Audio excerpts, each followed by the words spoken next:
If you haven't watched part 1, go check it out and subscribe. After the death of his uncle Philip IV of Spain in 1665, Louis XVI seized the chance to claim Spanish lands through his wife, Maria Theresa, sparking the War of Devolution. Using a clever legal twist about inheritance, Louis launched a swift campaign to capture the Spanish Netherlands, showing early signs of his bold strategic genius. Though initially allied with the Dutch against Spain, Louis soon saw the Dutch Republic as a rival and struck a secret deal with England to invade them in 1672. His powerful, well-trained armies surged forward, but fierce resistance and shifting alliances forced him to retreat, marking a rare setback. Yet Louis's military reforms and brilliant generals kept France dominant in key regions, culminating in the Treaty of Nijmegen, which favored France and cemented his growing power. Louis then expanded his kingdom further by annexing key border cities like Strasbourg through legal claims and military strength, provoking Spain into war again. His forces swiftly crushed Spain's resistance, securing decades of control over new territories.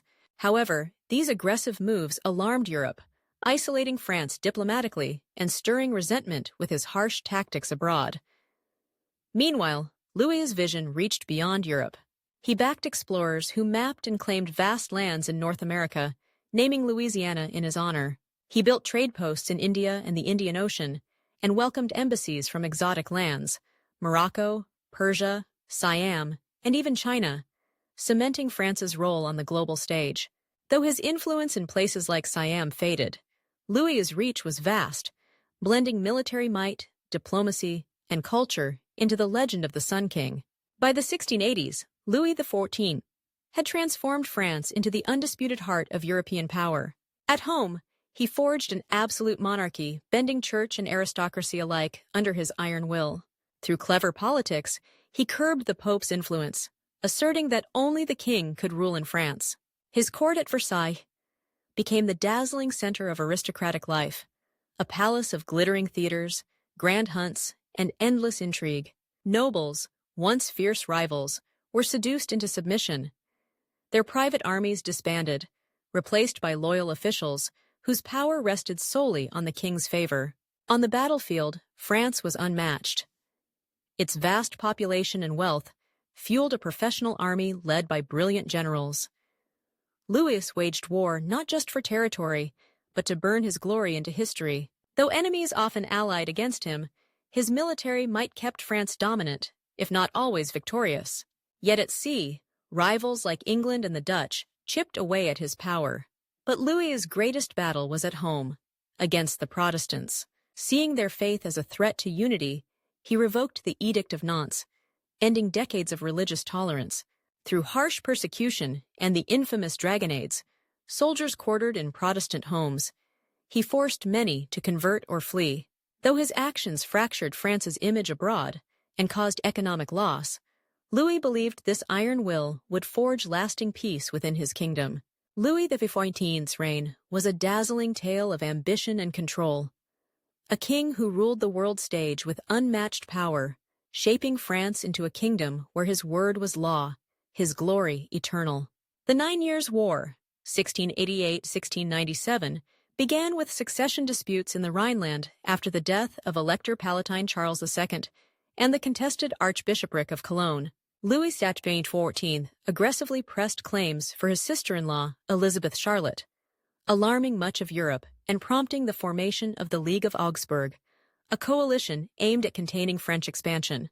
The situation worsened when the Glorious Revolution in England brought William III to power, who joined the anti-French alliance.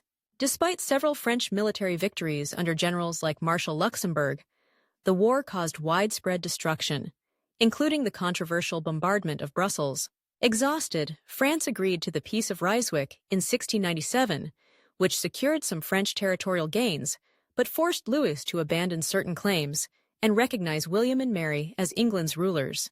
Meanwhile, the question of the Spanish succession grew more urgent as the childless Charles II of Spain prepared to name an heir.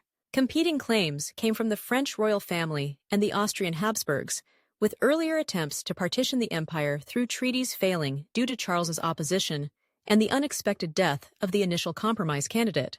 By 1700, tensions were rising again as Charles II's will named a French heir, setting the stage for the War of the Spanish Succession. Louis XIV married Maria Teresa of Spain in 1660, and they had 6 children, but only one survived. Louis, le Grand Dauphin. Despite early affection, Louis was unfaithful, taking many mistresses and fathering numerous illegitimate children, many of whom were later legitimized.